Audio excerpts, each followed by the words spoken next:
research area includes linear and nonlinear dynamics in vibrations and problem solving in structural dynamics. Welcome, sir.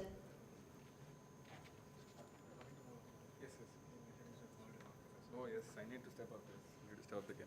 Yeah, hello everyone. So nice to meet you. So I'm Nidish. Thanks for the introduction. I don't know how renowned I am. I would like to be, but good. Fine. So this presentation, in my opinion, is just a collage of pictures and some text. Okay. So if you have questions, please stop me. That is, I would rather have a conversation than like a talk, because there is nothing that I can go into too much detail on, and there is clearly so many things going on in the department. So if you want, based on your interest, we can talk about certain things more than certain other things, right? But of course, the overview will still be an overview. So first thing is, I wanted to mention that IIT Madras Aerospace Department is one of the oldest and most respected aerospace departments in India. It was founded from 1969, if I believe. Firstly, it was part of the Applied Mechanics Department, and then for 6 years, we were just a single department, and then the split happened in 1969. Of course, IASC is classically regarded as the oldest aerospace department in India. But if you look at metrics and things like that, so right now our department is really in probably one of its best parts of its performance in terms of research output, as well as student success and things like that. In the rankings of among all aerospace departments, our department has been consistently ranked first in India among all aerospace departments. And I should also mention that we have 39 full-time faculty members, which is the largest sized aerospace department in all of India. And we take that very seriously, and our goal is also to keep growing to 48 in the next 10 to 15 years, because we understand that aerospace has got a lot of requirement in today's world and today's India specifically, and we are taking that seriously. So aerospace, first thing to tell everybody is, I mean, I've been very strictly instructed by senior professors that I should start this talk by saying that aerospace is not piloting rockets or piloting aircrafts. Okay, you're not going to learn that. Actually, I am an aero undergrad. I did it in IST. I joined it with such things, but then I realized going on that there are far more interesting things about aerospace than piloting an aircraft. Okay, so if you're thinking that you're going to become a pilot at the end of 4 years, no, that's not going to happen. You can still become a pilot. I have friends who became pilots, but then not because of their aerospace education, but because of, they actually wanted to become a pilot still. Fine. So we broadly classify or split our core areas into these domains that I've listed out in the bottom. There is aerodynamics, there is propulsion, there is structures. So that's the first three things. And then within all of these things, we have like flight dynamics, UAV, space systems, ammunitions research, drone security, and there's like the applications are just so many things, right? Today you go to the news and then you see, anything that is UAVs and drones, right? So our task that we set ourselves up to is to ensure that the students get a rigorous foundation in all of the necessary mechanics, the mathematics, the design, because it's all fun and games until you actually try to make an aircraft, right? So if lives are at stake, right? Because we talk about all these stories about how, the history of aviation, how aircrafts have been created in the past, and so on and so forth. We are very cognizant of the fact that if we don't do the calculations right, literally people can lose lives. It's one of the most critical fields of engineering, and we better keep it that way, right? So, yeah, of course, India's aerospace sector is really booming. ISRO, everybody knows what they do, launch rockets and so on. So I've actually put aero and space in two different colors in the top. That is because there is some distinction between aeronautical applications, and there is some distinction between space science applications, right? We do have a good mix of both, but how much you want to focus on what is completely up to you, right?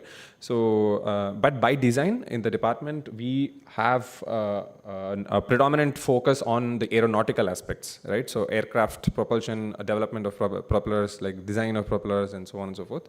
But of course, we do have space science, space related applications also. Fine. So this is a quick overview of our curriculum. We are also the only department in IIT Madras offering a BTech and a dual degree program at the same time, with some flexibility for students to switch between one and the other. Of course, you need to have a good GPA, so you can switch between one and the other. I'll tell you about the distinction between what you'll see as a BTech and what you'll see as a dual degree program. But the fundamental thing is, BTech is just, it stops at year 4. So we start with the basics, the fundamentals, calculus, mathematics, all of those things. That's kind of across the institute. And then we go into the core fundamentals in year 2. And then year 3, basically, we start branching out into some electives. And year 4 is basically completely up to the student, how the student wants to take things, right? So one thing we also have very as a culture in the department is we like to ensure that our class sizes do not exceed 40. So what we do for core courses is we split the core courses into two sections. So our intake typically nominally is something between 60 and 70, sometimes 80 each year. I don't know the exact number. I think it's like 65. 65 is probably the number. So what we do is having one professor teach a class of 65 is fine, but we prefer it if a professor can teach a class of 30. So I'm a recently joined professor. I joined 2 years ago. I found that teaching a class of 30 is much more effective use of my time, and the amount of attention that I can give to students is much more. So it's like, for example, if there's like a aerospace structures class going on, there's always going to be 2 sections of aerospace structures happening in every semester. So that's AS3020, AS3020 star, happening completely parallelly. So the students don't, the exams are not mixed. The professors, the curriculum also is not mixed, because every professor has his own flavor, her own flavor of delivery. And we have tried different iterations of this. One professor teaches like 2 modules, another professor teaches the last 2 modules, and so on. But we felt that giving autonomy is what is helpful for the student experience. So this ratio is something that is quite unique to our department. Not a lot of departments do that. Now they're trying that, because I think 30 is a very sweet spot in terms of class size. We don't want it to be much bigger than that. And another thing that's highlight about our curriculum is that we have this design elective, which is a design course. Basically, it's a 1-year-long course, 1-year-long program, I would say, with 2 courses, right? So in the first semester, which is actually just got over here this semester, the Jan to May semester, the students go through this conceptual design of an unmanned aerial vehicle, just the math part of it. And the next semester, they actually end up building the same aircraft that they have put their pen and paper to design. So one thing that I found very cool is, we don't do that anymore. There is software everywhere. But if you see these old HAL documents of how they built aircrafts, you can actually see that they used pen and paper calculations to build whole aircrafts. So even today, Airbus A380, for example, and these old aircrafts, they are still flying not because of the strength of finite element software, but because of the strength of the engineers that built it, right? So that is in my opinion, very elegant, because you go to a blind software and then you think it's going to solve all your problems. No, it's going to make more problems if you don't know what you're doing, right? So we want our students to be able to have that skill. Of course, I'm not saying they will not use software. They will use software. It's inevitable. But the analytical focus is there, right? So it's we give them very stringent, because you go to YouTube and you say DIY aircraft, DIY UAV, there's going to be like hundreds of videos, right? But that's not what we're trying to teach, because you can always throw like an extremely strong motor at anything, right? It doesn't need to be aerodynamically efficient. It doesn't need to be anything. It'll just fly. Okay, so flying is not the point. Okay, flying by design, that is the point. Design is specific, and yeah, design is a process, right? So there's creativity, but there's a lot of constraints. And the way senior professor always mentions is design is a process, and then aerospace is just an example that we provide to our students to explore it. Okay, the skills that we want the students to inculcate is not how to build an aircraft. Of course, that comes, but the skill is actually design, which is where aircraft is just one example of it, right? Okay, so I also have this slide on faculty achievements, because this is something that we take very seriously. So we have 3.25 journal publications. We only have like Q1, Q2 journals, and which is actually the largest, the highest number among all aerospace departments in India. So there is 3.25 journal papers per faculty member per year. So the closest second is something like 2.75, if I remember right, as of last year. So we're doing really well from the research side. And patents also, there's 113 plus 77 over the last 10 years, which is also quite a good number. And so we do generate quite a lot of research funding. So the professors are, of course, we are dedicated teachers, but the research campaign is always there. So it's every professor you talk to, there's always something that we're doing, and it's a good mix that we have. So I'm just trying to explain my quality of life and why I continue to be in this department and not elsewhere. Okay, so minors, so there are 5 core aspects, as I mentioned. So aerodynamics, flight mechanics and controls, structures, propulsion, avionics and operations. So these are the aspects. So the students can take different electives and basically design their own version of what is meant by an aerospace curriculum. So there are, of course, options for minoring in other departments, and then we also have this dual degree option, which can be opted in and opted out based on what GPA the student has. And of course, the IIIT program is still there. That's across campus. I don't need to speak about it. But yeah, so I mean that's just some pictures of a design that the design course that just got concluded last semester. So you can see the aircraft is broken. I would argue that we learn more by breaking aircrafts than by actually making them. So it was a lot of fun. So yeah. So here I've got some things about labs, research, and academia. So I have some collage of pictures. I was basically just going behind a lot of these professors and asking them to give me some eye candy. I'm not going to talk about any of them, but if you find any of them interesting, we can talk about them. But the point is a lot of research work is going on. So we do take it very seriously, and the lab content, we want to ensure that the students have very hands-on experience. So it should, of course, theory is important. People are going to be like, there are people who come to us and say, you can't build an aircraft in theory, but no, theory flies. Right? If it does not fly, then what are we wasting our time with, right? So it better do, right? So yeah, so we do take theory seriously, but of course, at the end of the day, something has to lift off. So we have to be confident, very cognizant of that. So let's see. Yeah, internship competitions, industry exposure. There have been a lot of startups that have been initiated from our department. So there is certain professors that are like, I don't know if you have heard of SR Chakravarti. A lot of these launch vehicle startups are there, and they're doing really well. We're very proud of them. So there is, so again, I'm going back to this design course. Again, you can see a broken UAV there. I've got a lot of these pictures of students sitting around broken UAVs. It just is something that we take seriously. This grease monkey attitude, we think has to go hand in hand with being a good theoretician also. So students also end up doing a dedicated internship semester, those who want to go that way. And in the past, we've had a lot of students going to HAL, ISRO, Dassault, Boeing, Airbus, name it, right? So of course, yes, it is a trend that, there is also the stigma that IIT students come here, finish their education, and then don't go get a job in fintech. It is happening, right? But as faculty members, we don't design our curriculum for that, right? I want every single student in my class to go and join the Indian aerospace industry. Right? That is our point, and I hope we end up inspiring our students to do the same.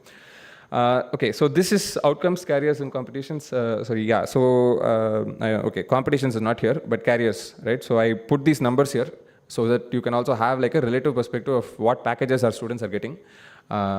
Personally, I feel money has very diminishing marginal utility. You are in IITM, you're going to get a good job, okay? So, but if you want to decide between, let's say, a 25 lakh job and a 30 lakh job, I don't think you're going to find too much of a difference, okay? Yes, 5 lakhs extra per year is fine, but the satisfaction that you'll get in trying to contribute for something that is bigger than yourself is, that you can't put a number to it. Right? So, and aerospace is an area that requires a lot of effort, a lot of engineers where we need. India still does not have our own engine, okay?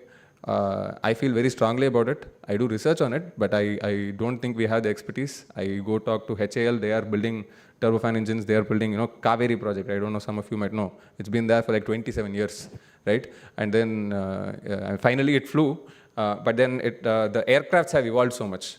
like 25 years ago when they started the project, they thought, they'll match the aircrafts of 25 years ago. But now it took 25, 27 years for them to develop it. Now aircrafts have gone like even farther. So that gap is there, right? So we have to aim higher. We have to come up with something truly indigenous, right? And for that, it comes from grassroots engineers, and that is important. Anyways, our placement is actually not bad. I'm just saying, but I'm saying that please come to our department with the perspective of contributing to the country and contributing to aerospace, and that is the kind of student population that we really want and we're looking forward to, right? So you can see aero down here. I've put the median and average out here. So the median package is 15%. So median basically means out of the population, 50% of the students get more than 15 lakh per annum packages, from the placement. And then average is that's the mean of all the packages, that's like 25. So you can see that there are, of course, several departments that do better than us. There are several departments that do worse.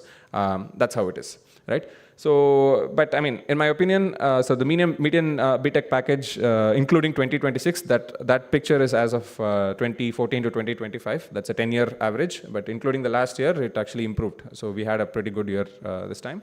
So it went to 20 to 30 LPA. So startups have become very eager. Startups are expanding in the aerospace. Yeah, pun intended, but yeah. So anyways, so higher studies, 25% of graduates do join MS PhDs. So I do have a table. Okay, so that's the annual median salary in lakhs of rupees for the different department, the different programs. So I've also listed MTech, PMS, PhD. So as you can see that the BTech and dual degree are consistently in this range. So the last few years we have actually seen the dual degrees doing a little better, but again, you don't know how much of this is noise and how much of this is actually statistically significant. Fine. So this is a table. Of course, as I said, we have been around since 1969. So I have not listed the alumni before 1999. So we do give this distinguished alumni awards. So we have Padma Shri. We have like just this year we offered it to Dr. D.K. Sunil. He is the CMD of HAL, and we've got some pretty big names in this list. So they have done really well, and they have contributed a lot to the Indian aerospace structure and the Indian aerospace ecosystem. So we do want our students to join this list, right? So that's the final goal. We want to contribute, and yeah, so that's all I have. If you have questions, I think you've seen this deer quite a lot of times today. We have given this template to make. Fine. Okay, I'll stop talking. If you have questions, I'm here to answer. And we have a lot of students here. So there is some BTech students. There is there's a guy who has a BTech here, a dual degree here, and converted to a PhD. So you can ask him about everything. He knows probably more about the department than me. So I'm just a second year graduate. I've been here for 2 years. I'm the third year here. So he'll probably know more than me. But these are all BTech students, and you can ask any questions you want. Yeah.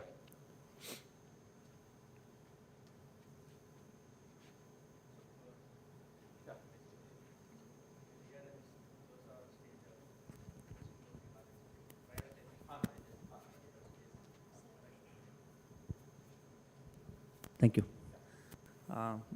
So we see aerospace engineering at 4 major IITs. So my direct question is like, if at all we have a chance of going to the same department in multiple IITs, right? Like, for example, I heard like, it's a hearsay, I don't have the data. Means for example, in propulsion, IIT Madras is good. And Kanpur, better for related. So like that, so what I request from you is like, I am a right? If like I wanted to take an aerospace in Madras, right? Does it limit myself? Like, for example, there are cities in the Kanpur, whether we can use the same infrastructure or go out for a semester and do it there, or we have same facilities here also. So such kind of thing.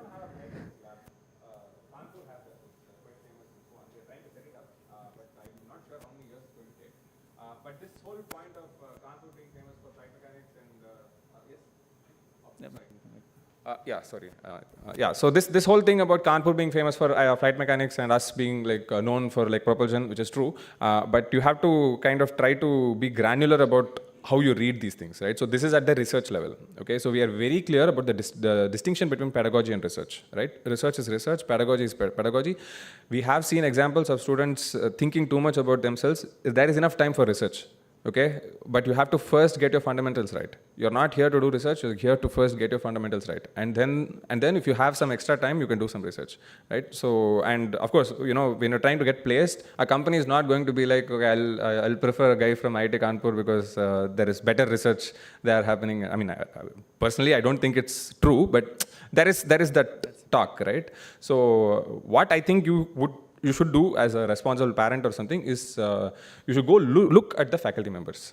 That's all you should do. You should ensure that there are enough faculty members in any given area, and that should already answer a lot of questions. Yes, yeah. Okay, thank you. Yes, please. Initial slide, Huh. there is one visiting faculty member. Huh. So I just want to know, are they, Who it is or? no, you don't have to disclose, at least. No, it's public domain knowledge. Yeah. Yeah. So this is actually Dr. Sam Dev. He was the ex-director of ISRO Inertial Propulsion Systems Unit. He's really, I think he's a national treasure because at his age, you cannot have a single conversation with him without getting technical. I'll tell you that much. Even, you know, in the more, like, you know, we had an MOU signing ceremony for a 28 crore project that just, you know, we were pushing it for 1 year. And then this man could just not shut up about the technicalities. Okay, it was a formal event, and he was just talking about the technicalities. So he is one of the smartest person I've seen. So we are working with him. So basically, we are trying to develop these sensors for. So there are different types of sensors, right? So now it's all about what if GPS is denied. Okay, that's become a very big problem in this, you know, Operation Sindoor or whatever not. So you want what are known as inertial sensors. Inertial sensor is basically, it's a sensor that just works locally. It doesn't need to talk to anything else, so you can't spoof it. Okay, so that's the most reliable kind of sensors. So classically, there are these gyroscopes, basically. So, you know, you have to estimate the attitude, and then if you have like some rate sensors, you can integrate, and then you can say where you are, right? So we are trying to develop these hemispherical resonator gyroscopes, and we have already filed patents and so on. So he really contributes there. So it's about, because we talk a different language, these people talk a different language, but then now we have a glue in the middle. That is the whole point of this visiting faculty and even the professors of practice. Most of the professors of practice are actually from defense. Yeah. So visiting faculty member, we have only one. That is Dr. Sam Dev. Actually, professors of practice, we have like Rear Admiral, we have Major Shankar, Major General Shankar, Rear Admiral George from Navy, from the Armed Forces, and so on. I mean, it's like I've interacted with them. It's really interesting because the way they think and the way they talk is completely different to how an academic thinks and talks. So yeah, they add a lot to the department. Yeah. The second question, Yes. you said that in Q1, Q2, Yeah. Yes. 3.25 journals, right? So the students also take part, contribute, or Absolutely. only the faculties? Absolutely, students, yes. So the point is, faculty members, we would like to write these papers ourselves, but it is difficult because we have a lot of other things going on. And also, the part of all of this that makes it very enriching is that there is a continuation of a culture of lab and so on. So it's primarily driven by MS PhD research, but there are a lot of very smart BTech students, especially beyond the second year, third year stages, where they actually start contributing, and so that is happening. Yeah, so it's predominantly student driven, absolutely. Yeah. The last one. See, there is BTech aerospace engineering, and we also see a lot of online BS. We just launched it, yes. Yeah, which is, right? So what is the difference between that? So the difference is there is more, let's say, we have had more autonomy in designing the curriculum for BS in aerospace, right? Because see, BTech is it's gone through like years, right? From 1969, it's an evolution. Every course that we have now has had like, you know, it's our ancestors. But BS in aerospace was the first time we could all sit together as a department and then determine like what would be our ideal version of an aerospace curriculum. So we are quite happy about the way that we've designed it. But again, the downside is those students don't get to sit with the regular students for placements. But we have actually done something quite unique in the sense that if the students do well in the first 3 years, they can actually come on campus for the last year. So that we are opening. Of course, it will not be possible for them to sit for placements, but they'll still get the on-campus experience. And then we are actually working out some details about making it easier for them to continue as an MTech. Without having to go for gate and things like that. We're trying to work out the details. It's not on paper. But in my opinion, it's a very focused, very well-designed curriculum. We take it as seriously as the regular, yeah.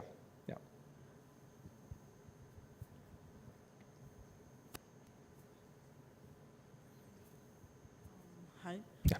So, okay, like, this is a general question, maybe I can say, like, actually, like, my son, he is interested in doing aerospace, and he is, and he has done some studies, like based on his interest. But based on the current ranking, I'm not sure whether he'll be getting it.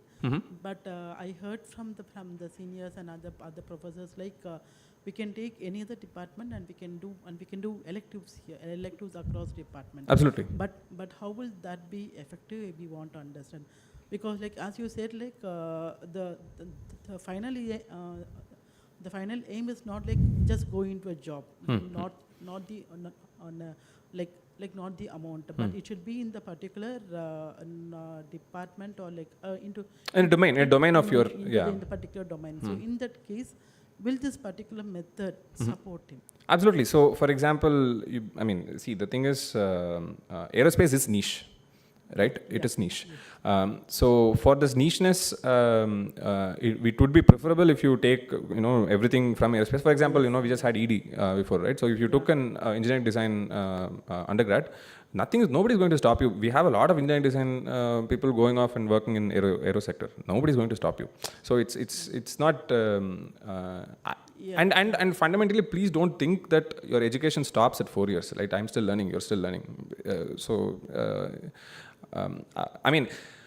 No, my point is like, okay, if he's taking something like mechanical or ED, ED, it is fine. But I think like as of now, he'll be getting chemical or metallurgy in that scope or naval. So chemical engineering is very good because of the propulsion connection and things like that.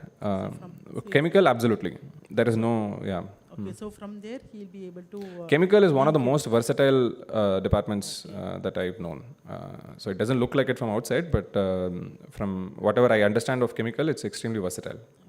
So because this is one point which is little bit hitting us, because only for this department should we go out of Chennai, or it is enough here? Yeah. So no, you can still have connection with the department. So like, you can do projects, you can do like summer internships. You can, because I have students that are from other departments that are interns, right? So the connection can still be there, right? And then that opens opportunities. Of course, it might not be the conventional route in the sense of placement cell route and so on. So how will that affect the placements? Do you have thoughts on this, or? We have students sitting for, let's say, we have some core aerospace company. It does open to other branches as well, but it does primarily focus on aerospace students majorly. Like, let's say, BTech students or dual degree students. That I would say. No, my question is, will they be able to sit for those? In case, if the student prepare themselves, in that case, will they be able to sit for the placements? No, it's all about the company. Companies mostly are here for aerospace students, both in BTech and MTech, or like dual degree. Sometimes they do open for all the branches, but it's very, like say, I would say, 5 to 6 companies out of the companies that come here. Let's say. They just leave, right? Like, they're done. I didn't. Yeah, that's it. Okay, fine.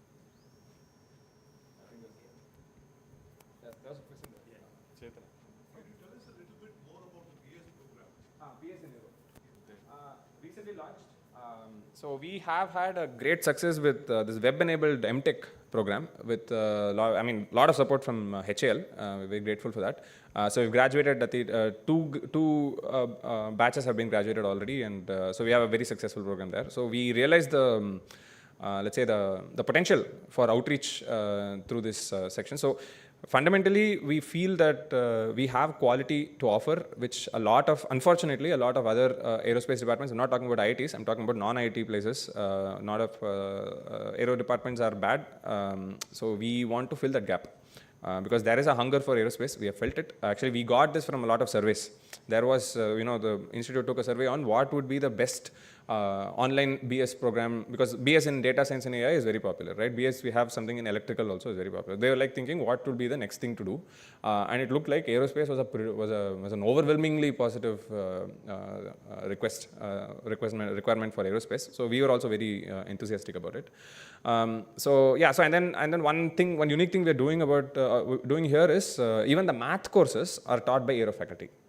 So like usually in the regular thing, calculus 1, calculus 2, all of these things are taught by mathematics department faculty members. But here we teach it because we know how much they need, and so we will give in that perspective. So there's always, when we're talking about, for example, complex analysis, we will talk about airfoils.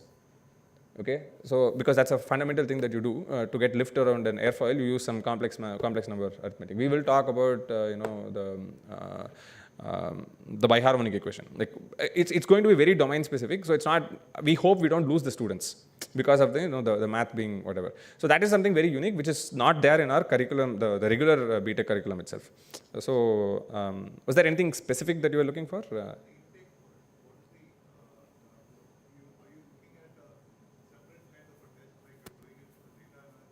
Yes. Yeah. It's not JEE, although JEE will help, but there is a separate test for it. No, they can, and we think that there are going to be a lot of people that's going to do this. So like having like a regular degree in another college somewhere else, and then they're also doing this BS in AI, and we also have that lateral exit, multiple exit options, right? Diploma level, this level, that level, and so on. So that's something that that is we are okay. If the student is okay, if the student thinks that they can manage, if they are comfortable, then yeah.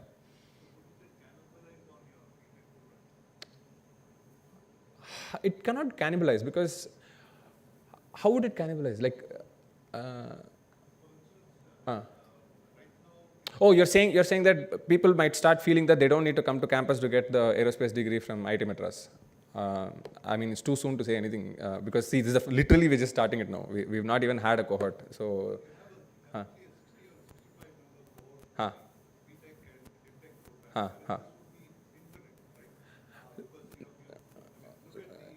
Theoretically, but I think we will still limit the numbers. We would not. I don't know. I don't know the numbers, but I think it would not be more than 60. It would not. But I mean, these are the kinds of questions we talk about in DCC. So we have to debate. Yeah, interesting. We'll see how it goes. We will be very happy if students think that BS in Aero is so valuable that they are already deriving value from it. We'll be very happy about it. But I mean, India is a big country, so we need this. Yeah. This semester it's going to start the coming semester. It's the first cohort will start this semester. We actually started recording lectures and all of those things is already in progress. There was this.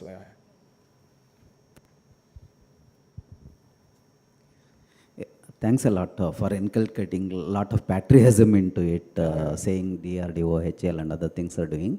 Like, I wanted to ask two questions. Like, how would you prefer mechanical and then aerospace? One thing, because when you talk about these thermodynamics and all is basically a mechanical subjects which we are trying to make it as more specific to aerospace. That's the first one. And the second one is like, we saw like a lot of Indian, ISRO and all are doing these things. How about, tying up with like SpaceX or NASA, all those things? How are the opportunities over there with these things? Are there any plans to, do some, Scope for joining giant programs? Yeah, correct. I understand. Typically, because aerospace is very closely related to defense sectors, people are queasy about hiring non-nationals. So I've been in the US. So they are also getting an internship in something like SpaceX. SpaceX used to be okay back then, but now they have grown beyond. I mean, when I was a PhD, SpaceX was still very open about all these things, but now they're not. And that's going to happen. So the perspective is autonomy in aerospace is absolutely necessary as a nation. I mean, see, the point is, it's not going to change the way we approach the program. As a faculty member, we are still going to teach, we are still going to do what we're going to do, right? So where the students end up is totally driven by the placement. Placement has got its own dynamics. So that's like kind of supply demand, a lot of things going on in placements, right? So not much is in our control. But in general, a good education, it's as good as any good education, right? So it's like, but it's just going to be difficult. So if you want to join, go and join NASA, then probably you'll do a master's in the US and then find some route through a national lab and then get naturalized as a citizen, then you can start contributing. If that's the thing, then yeah, sure. But yeah, of course, we can't pander to that because an education at IIT is heavily subsidized. Okay, I was just reading yesterday that 1.73 crores of money is spent on every single student in IIT Madras by the government of India, right? So you are paying fees, but it is not proportional to the kind of services that you get, right? So that subsidy, personally, I think we should be grateful for, right? That's just my opinion, but I mean, I'm not going to impose my, First question about mechanical being the umbrella, this is correct. So in fact, I'll tell you a funny incident. I did my graduation in aerospace engineering, and then 2 years later, there is a professor here from mechanical department. He came to me and he was like, he was telling me mechanical is an umbrella. You should start from umbrella and then you should make it more specific and do all of these niche aerospace things like that. And then I was like, yeah, you should have told me 4 years ago. I'm still an aerospace engineer at heart, so nothing changes that. But I do strongly believe that there is no such thing as a wrong department. There is only such thing as a wrong attitude. Okay, so it does not matter what department you choose. Fundamentally, you choose aerospace, you choose chemical, you choose electrical. I know very good electrical engineers who end up doing structural design in ISRO. I know very good people like that, like more knowledgeable than any of the people who have classically done structural design. So yeah, but it is true. Classical, there is no competition between us and these classical fields of mechanical, civil, electrical. That is the bedrock. We will go back to that. But for example, they don't do aerodynamics. They do fluid mechanics, fluid dynamics, and then they stick with it. We do aerodynamics. And then they don't do flight dynamics, we do flight dynamics. They do machine design, we don't do machine design. We used to do machine design, but then there's a lot of curriculum reversal. There is, students are getting stressed out, so we have to shave down on credits and all these things. So we don't do machine design in our curriculum. It used to be there. It's again, if a student is interested, he's also always free to explore. There are faculty members that will help them out. But yeah, it is a very legitimate thing that you raised. Yeah, thank you.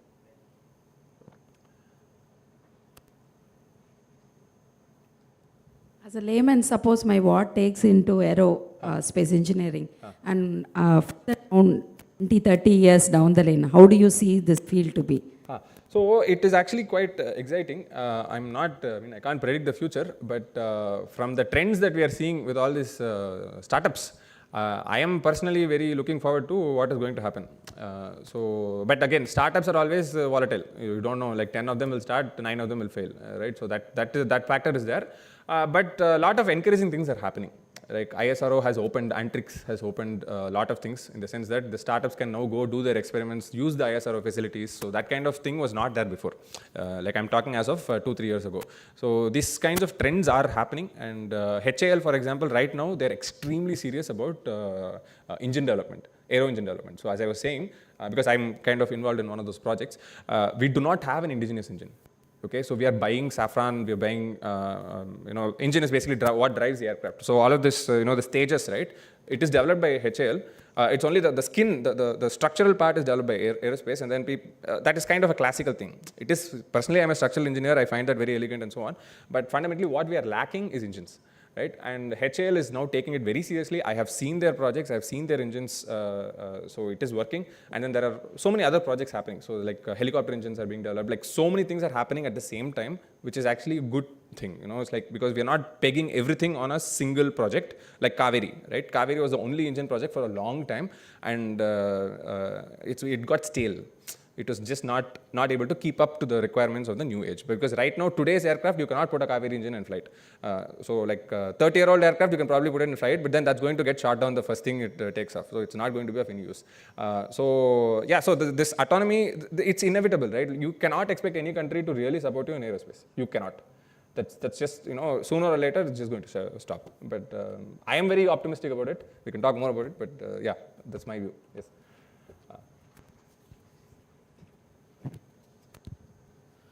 Is there any tie-up or collaboration with the IIST? IIST is where I did my undergrad, and so thanks for raising the question. Yes, very nice college, fond memories. So yes, we do have an MOU with IIST in the sense that it is in process. So we want, for example, student mobility. So last year, final project, actually final semester, we want their students to come here and spend, our students to go there and spend. So that MOU has been signed, not operationalized yet, but definitely signed. And we have a lot of, let's say, umbilical linkages with IIST in the sense that a lot of them have done PhD here.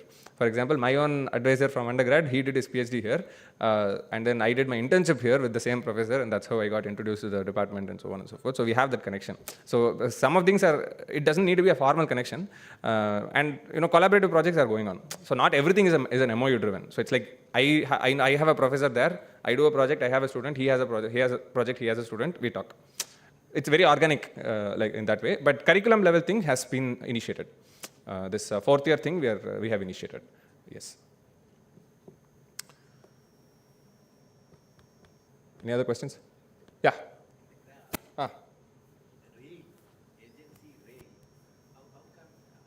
Railways. That is the elegance of mathematics. Yes, because the math is the same. So there's, for example, the bearing design and things like that, the bearings that you design, and I mean, I don't know who those, I mean, it looks like, there's like 25 crores of project from railways. I don't know who's doing it. Do you know? Is that from aerospace or mechanical? No, this is our department. No, I'm not projecting any other department here. This is just our department.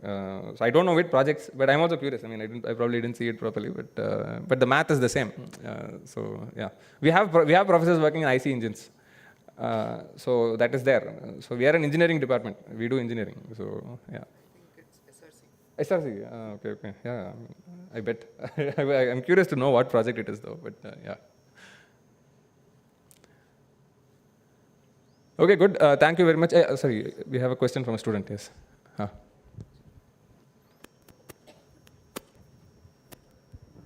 So I'm not exactly sure if I want to pursue aerospace. So I want to explore more things. So will I get enough time, or should I take a light course instead? No, man. See, the point is, again, see, I have all these quotations not from myself, but from my inspiring professors. They say that as students, all the decisions that we are taking is from insufficient data. Okay, so I joined aerospace because I wanted to fly stuff.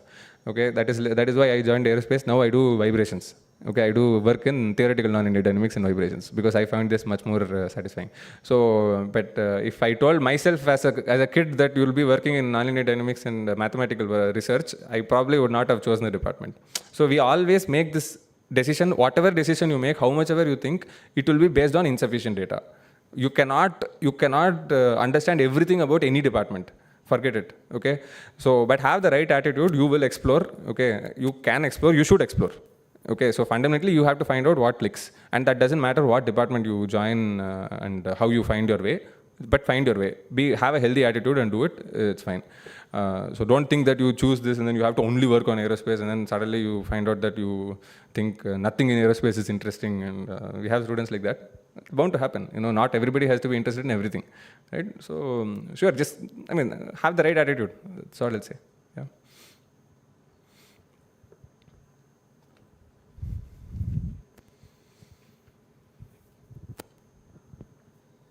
Okay, just one question. One is on the placement, the recent placement that happened in the last year. Which companies have come in? Because I understand like the government agencies, they don't come for campus, like they have an examinations to be conducted and they recruit it separately, right? Is that right? Yeah. So with respect to BTechs, unfortunately, not many companies will come. As far as I know, like around 4 to 5 companies have come. Most of them are startups. And dual degrees, companies come and hire dual degree students, majorly like some companies which I know are Airbus, GE Aerospace, etc., etc. So, and government agencies won't come and hire our students. Yeah. Okay, so for the current academic year, maybe for the UG BTech students, right? Which companies have come? Like, can you name them? might. Please introduce yourself. That's Sai Sandeep, Omkar. Yeah, I am Vismay. I am doing BTech here. So last year, LAT Aerospace came. Actually, it's a startup by the Zomato founder. And for BTech students, Airbus was also open. Boeing was also open. And yeah, Skyroot came. Yeah, Skyroot Aerospace also came. That's also a startup. And Solar, there was a company called Solar Industries by Adani Defense and Aerospace. Basically, it's a company from that sector, so that also came last year, last academic year. Okay. So the opening positions they open like I don't know, like in a software professional I know, but in aerospace I don't know. Maybe like what are the positions they offer, or and what maybe like within the companies, right? Is there any information on like? Yeah, like there are multiple profiles. For example, Airbus opened like 2 to 3 profiles on one on structures, one on avionics or something like that. So multiple profiles get opened per company. Just a correction, sorry. Airbus typically opens multiple profiles, say 8 profiles last year, but I mean, when I was graduating, that is, when I graduated as a dual degree, that is 2 years back, they even opened more profiles. Again, number of profiles which they open varies year to year, depends on their company's their requirements, abilities and all those things.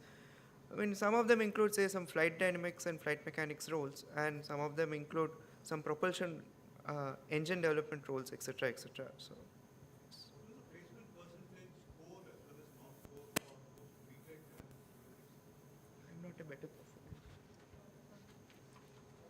For that, there is statistics on AskIITM website. You can just go and check for each branch. It's not exclusive for Aero. You can check for every branch there is year-wise. You can see the separation of core and non-core statistics there. Thank you. Professor, in your presentation, you said some of your students are moving to fintech industry and all. Is that happening because they didn't get enough opportunities in aerospace industry, or they just because they want to move to that area they moved? My understanding is money. That is my understanding. But opportunities are available in aerospace for everybody. Yeah. So. One small point. I'm telling both as a student as well as alumnus here. So the major reason why at least people have done it is because of lack of data. People took insufficient data. They did not take an informed decision, and they have gone to other fields like software or fintech, etc., etc. But there are plenty of opportunities in aerospace. That is for sure. If your board is interested and all those things, definitely there are opportunities. But he should have the right attitude, as Professor was mentioning.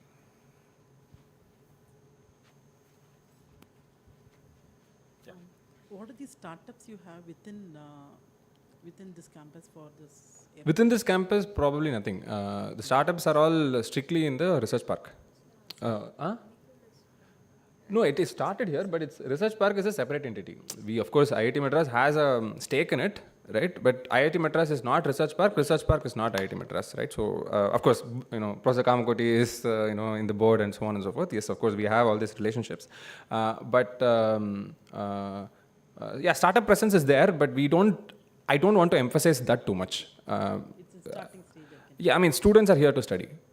I'm very clear about that, and I hope the students are also clear about that. You're not here to join a startup, not yet. First study, and then you'll figure out. I'm saying like doing a startup after, because you have. That a lot of students do. That's what I'm asking.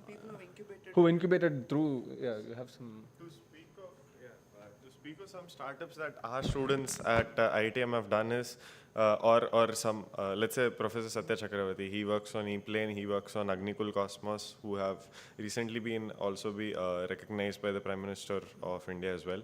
Then we have a company called Arctus Aerospace, which is based in Bangalore, founded by Sri Purna Rao. He was our student at not in aerospace, but yes.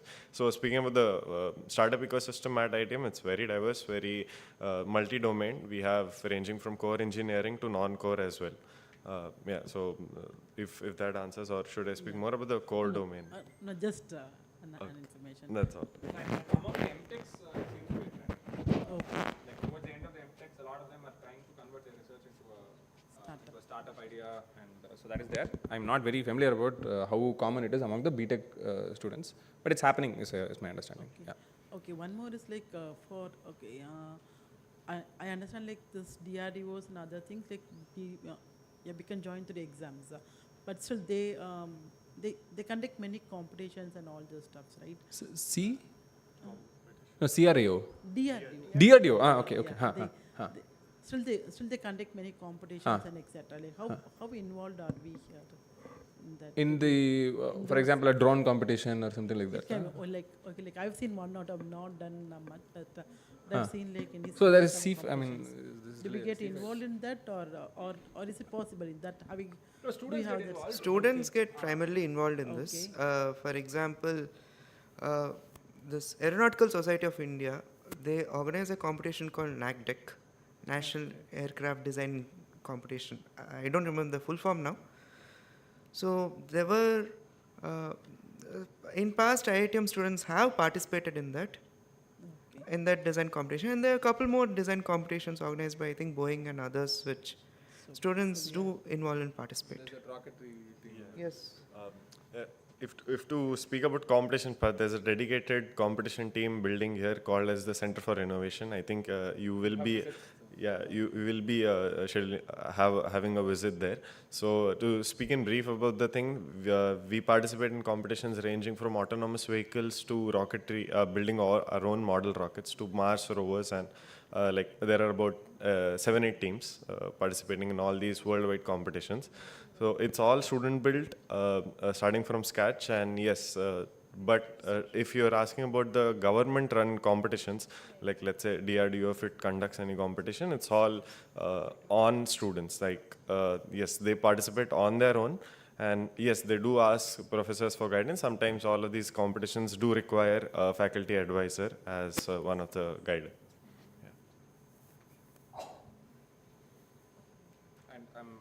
One feedback from me as a professor is I wouldn't overdo it. Yeah, I've seen some bad stories of students over focusing on these kinds of competitions and things like that. It looks good on paper, it looks good for the news, but it does not look good for their careers because their GPA struggles, and this is the only opportunity. I'm talking to the students right now. This is the only opportunity where you can actually get this kind of a fundamentals set. You have enough time in your life to do all of these things. There is more than enough time, okay? So your first perspective has to be the classes, okay? And then you can do things. I'm not saying you should not do anything else, but please do not change that priority order. First priority is courses. Second priority is everything else. That's something that you should be clear about. Yeah. We'll stop the session here. We're running out of time. And I would really like to thank our professor for taking all this time and presenting and providing all the insights. And I also thank all our volunteers for being there and being helpful. And we'll be having mechanical session here after this. And thank you. Thank you very much.